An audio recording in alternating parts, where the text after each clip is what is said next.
teman-teman, selamat siang. Kembali lagi dengan saya Afrizal Firdaus di channel Sahabat Pintar. Nah, saya sekarang berada di salah satu universitas yang ada di Surabaya Barat nih teman-teman. Nah, jadi hari ini saya akan membahas mengenai bagaimana sih opini atau pendapat dari mahasiswa tentang kebijakan yang mendatang ini. Nah, tentunya kan teman-teman sudah tahu semua kan kalau Bapak Presiden kita sudah berganti menjadi Bapak Prabowo, dan tentunya menteri-menterinya juga pasti berganti. Nah, dari setiap menteri pasti mempunyai kebijakan untuk pastinya untuk kemajuan bangsa kita, nggak sih teman-teman? Nah, daripada lama-lama, langsung saja nggak sih kita langsung cari target mahasiswa yang untuk kita wawancarai. Oke, yuk lanjut. Lain yuk dari teman-teman yuk. Permisi Kak, boleh ini aku tanya-tanya sedikit? Sebelumnya kenalin, aku Afrizal dari channel Sahabat Pintar. Nah, menurut kakak nih, kakak kan pasti udah tahu kan kalau kebijakan kurikulum di Indonesia ini akan berubah. Nah, menurut kakak nih, apa sih yang perlu dibenahi dari kurikulum yang akan mendatang ini? Kan pastinya setiap kurikulum itu ada kelebihan dan kekurangan. Nah, sebelum direalisasikan, apa sih yang perlu dibenahi gitu Kak menurut kakak?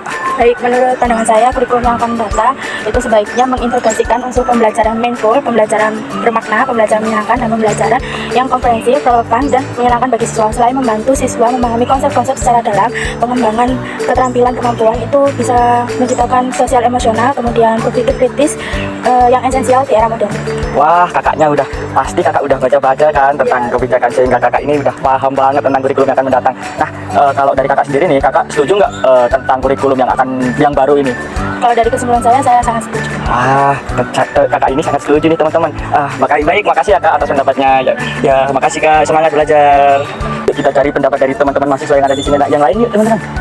Wah, sepertinya itu ada kakak-kakak yang sangat rajin yuk. Seru nih kalau buat kita tanya-tanyain. Selamat pagi nih Kak. Pagi Kak, ini ada apa ya Kak ya? Jadi gini Kak, sebelumnya kenalin nih, aku Afrizal dari channel Sahabat Pintar nih. Iya. Aku boleh tanya-tanya sedikit nih kepada kakak? Boleh Kak. Tanya apa nih Kak? Jadi gini, pasti kakak ini udah sedikit tahu mengenai kurikulum pendidikan yang akan mendatang nih, pastinya sih. Ya, baca sedikit ya Kak. Ya, tahu sedikit lah. Wah, seru nih buat kita tanya-tanyain teman.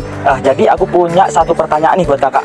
Nah, buat memajukan kurikulum yang akan datang ini, menurut kakak hal apa sih yang perlu ditekankan di kurikulum yang akan mendatang ini nih? Pertama, kurikulum yang akan datang ini harus relevan ya sama zaman yang akan datang gitu. Jadi tidak kembali ke masa lalu lagi. Jadi anak-anaknya kan tumbuhnya kan di zaman digital ya. Jadi juga diajarkan dengan digital. Terus juga kan zaman sekarang kan development skill-skill ya yang lebih dibutuhkan ya. Nah, dengan adanya skill-skill ini juga diajarkan. Jadi anak-anak itu pas keluar untuk mencari pekerjaan, mereka juga udah punya skill-skill yang perlu seperti skill ngedit Canva atau mungkin coding dan lain-lain. Juga untuk kurikulumnya untuk bisa ditekankan itu tidak hanya di daerah kota ya, tapi juga di pedesaan juga. Seperti itu aja sih Kak. Wah, kakaknya sangat memberi masukan nih buat kurikulum yang akan mendatang. Nah, kalau dari kakak sendiri nih, kakak sudah setujukah mengenai kurikulum yang akan mendatang ini? Saya sangat setuju Kak. Wah, baik, makasih ya Kak buat pendapatnya. Ya, makasih. Boleh dilanjutkan Kak. Ya, semangat belajarnya ya Kak. Iya. Nah, cari pendapat dari mahasiswa lain yuk teman-teman. Wah, itu ada kakak-kakak cantik yang sedang duduk nih. Ayo kita wawancarai yuk teman-teman. Permisi Kak, boleh aku bertanya? Iya boleh. Ya, sebelumnya kenalin, saya Afrizal dari channel Sahabat Pintar nih. Nah, kakak kan pasti tahu kan kebijakan kurikulum di Indonesia ini kayak mau berubah. Iya, tahu. Nah, menurut kakak nih, bagaimana kebijakan mengenai UN dan IPDB yang akan direvolusi? Nah, kalau di FYP kan sekarang sering muncul kalau UN itu mau diadain lagi gitu. Bagaimana nih menurut kakak nih? Ya, kalau menurut saya setuju untuk diajarkannya kembali UN, karena dengan diajarkannya kembali UN, maka peserta didik akan belajar lebih giat agar mereka itu bisa mendapatkan nilai yang bagus agar bisa lulus. Dan sedangkan kalau UN ditiadakan kan mereka tidak ada patokan untuk mendapatkan nilai bagus. Jadi saya setuju untuk diadakannya UN. Wah, tadi kakak sudah sangat setuju nih buat UN diadakan lagi ya. Nah, ya udah ya Kak, makasih buat pendapatnya, semangat buat belajarnya. Ya, ayo kita cari target mahasiswa teman-teman. Nah, ini ada kakak-kakak cantik teman-teman. Kak, permisi. Ya. Ini kenalin, saya Afrizal dari channel Sahabat Pintar. Nah, di sini saya ingin mengetahui bagaimana pendapat kakak mengenai kebijakan kurikulum yang akan mendatang nih. Baik, menurut saya pemerintah kan akan menerapkan deep learning dalam kurikulum yang akan datang. Nah, meskipun deep learning ini bukan kurikulum, tetapi menurut saya deep learning akan berpotensi untuk mengembangkan keterampilan dasar, berpikir kritis, dan berkolaborasi pada siswa. Karena deep learning ini kan sudah mencakup 3 aspek. Yang pertama joyful, yang kedua mindful, dan yang ketiga mindful. Wah, ternyata kakaknya udah baca-baca nih sedikit tentang kurikulum yang akan mendatang. Iya, sudah. Wah, ya udah, makasih banyak ya kak. Ya. Ayo kita cari pendapat dari mahasiswa yang lain yuk teman-teman.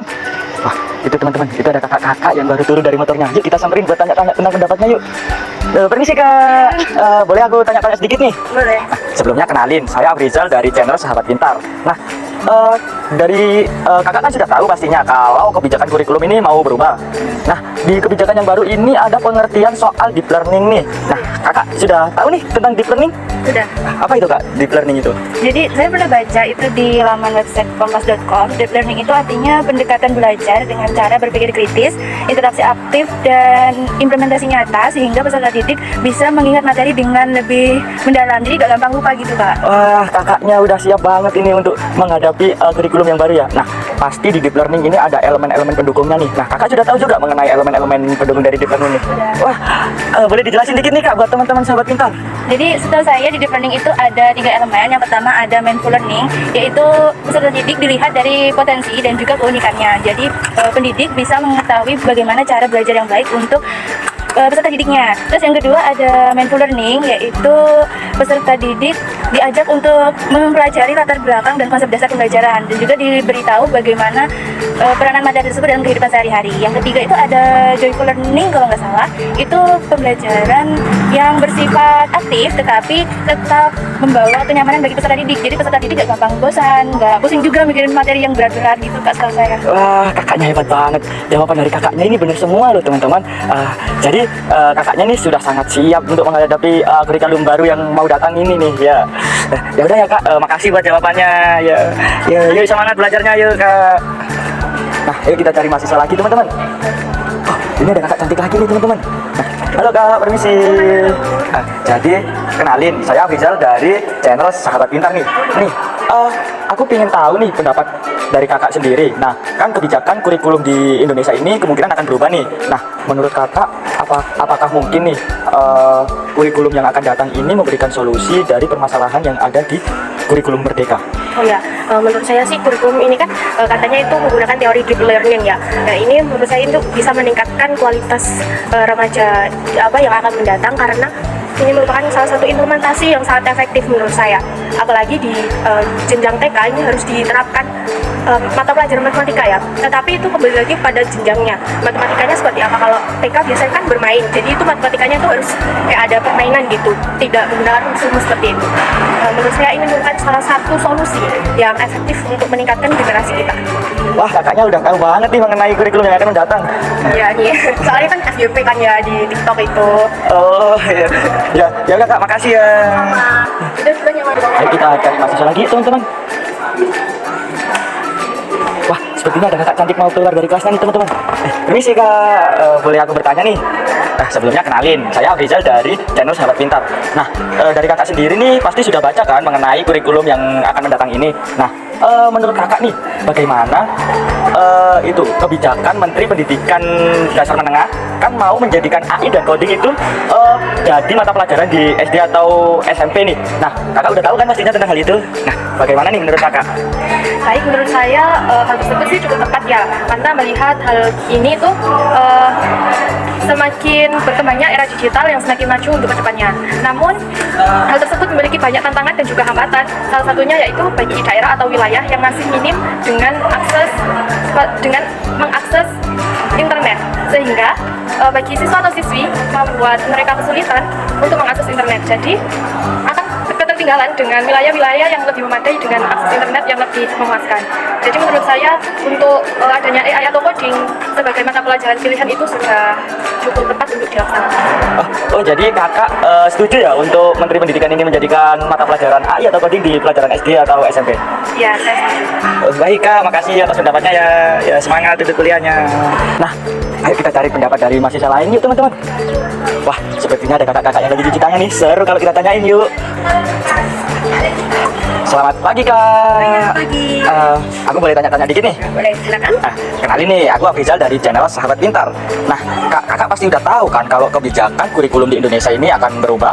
Ya, sudah tahu. Oh, dari kakak sendiri nih, apa kakak udah baca sedikit tentang istilah deep learning?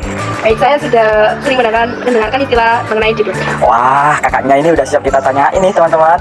Jadi nih kak, aku ada pertanyaan. Bagaimana sih pendapat kakak mengenai kolaborasi antara industri dan kurikulum ini untuk memajukan kurikulum dengan mencakup deep learning nih kak? Ya, menurut pendapat saya dengan pentingnya kolaborasi dengan industri ya dalam melibatkan kurikulum merdeka yang mencakup deep learning ini tentunya sangat penting ya. Karena industri ini melibatkan peranan dalam deep learning mencakup e-commerce, kesehatan, dan otomotif. Dengan demikian, siswa pastinya dapat belajar langsung dari kasus nyata dan memiliki peran penting yang relevan nantinya dalam kerja nyata gitu. Dan selain itu, industri dan kolaborasi ini memiliki kayak proyek besar dan kerja nyata serta kerja keras yang akan dilaksanakan di sekolah seperti itu. Wah, jadi kakak sangat setuju nih untuk kurikulum yang akan datang ini. Baik, ya sebenarnya saya sudah setuju. Wah, baik nih. Baik kak, makasih atas pendapatnya ya. Ya, makasih. Karena udah capek dan udah siang juga nih, jadi udah aku cukupin aja video pada kesempatan kali ini. Nah, jadi kesimpulannya, setelah bertanya-tanya kepada beberapa mahasiswi di sini itu, mereka itu sudah sangat setuju dan mereka itu sudah membaca sedikit mengenai kurikulum baru yang akan mendatang. Nah, semoga video ini bermanfaat bagi teman-teman yang ingin mempelajari dan ingin mengenal lebih dalam tentang kurikulum yang akan mendatang. Nah, cukup sekian video yang kami buat. Sampai jumpa di video selanjutnya. Dadah teman-teman.